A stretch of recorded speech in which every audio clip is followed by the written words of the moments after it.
Hi,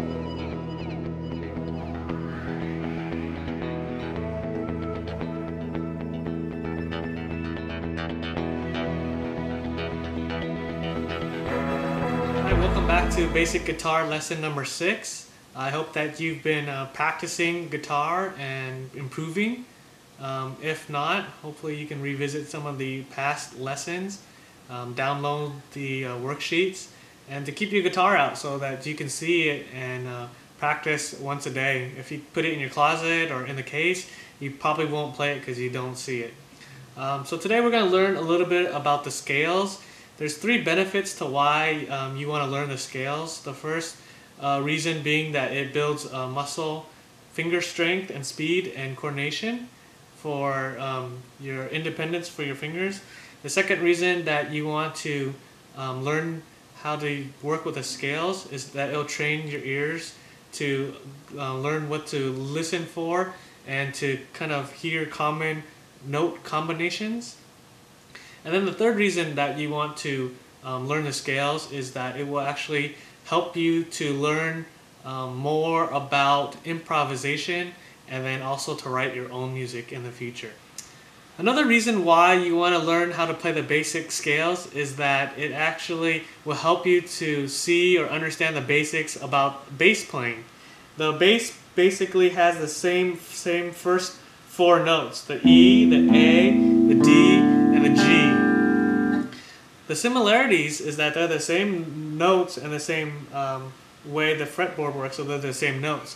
And so what happens is if, for instance, the guitarist was playing the G chord, that the bass player actually plays the root note of the chord, which is the G. This is the root note. And so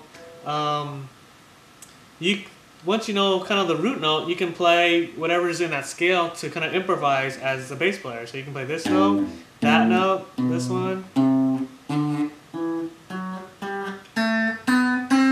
Basically, any of the notes that are found in the G scale can be played.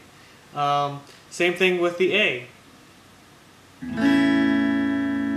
If this is the A chord. Basically, the bass player looks for the root A, which is right here, the 2nd string, or he can find it somewhere else. So this is the G sharp, and then the A.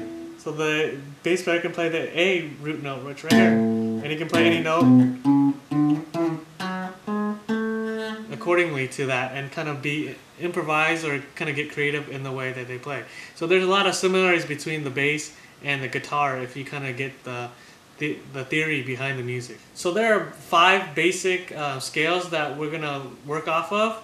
The first one is the major, then there's the minor pentatonic, and then the blues, and then the major pentatonic, and then the minor. But today we're going to learn off of the G major scale, and we're just going to focus on the major scale, but you can practice the other ones. The idea is just to play different ones, to kind of hear it and then get familiar with the form of how the structure of the note is played, and then you can kind of work off of that. So this is the G scale, and how you figure that out is basically the first string that you hit is going to constitute that scale, and then you follow the rest with the form. So this is the E, the F sharp, and then G. So let's play the G scale.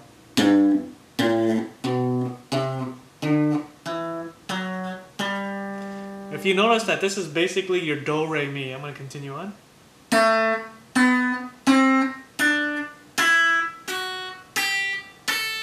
So if I play a little faster, it'll sound more familiar.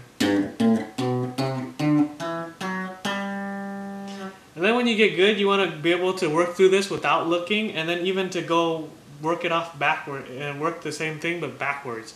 And what it's going to do is just kind of help you get familiar with the sound combinations, to figure out the notes that are being played, and then for you to go ahead and learn how to improvise. So you can play the G scale, or you can even play a different one like the A scale. It's like here, G, G sharp, A.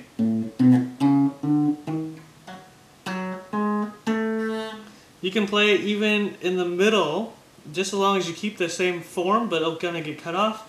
But you can, let's just say this is the A, let's play it in the C. So this is A, A sharp, B, and then C. So this is the C scale, so you can just keep that same form and then just work your way down. Do, re, mi, fa, sol, la, ti, do.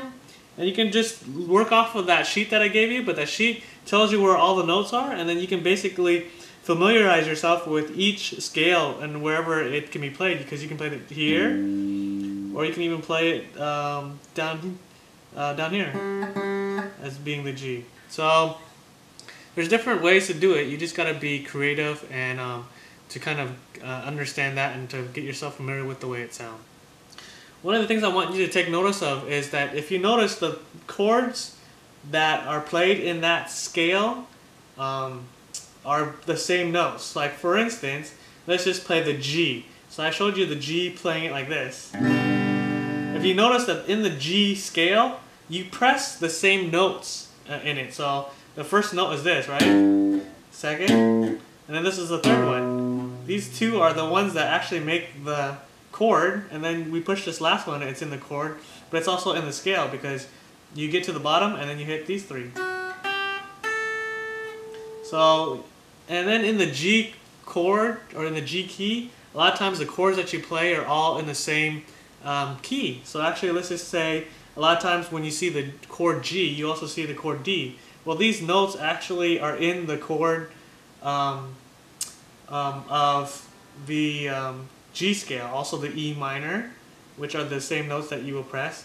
And so you start to begin to see the combinations and begin to kind of get used to it and figure out your own way. So this is just kind of an avenue for you to kind of open yourself up to being creative, to improvise, to write your own music, and then just to teach your ear to kind of hear different things and to grow from that. And so I hope that you practice these things and you know, be able to be creative in what you do and produce a lot of different music.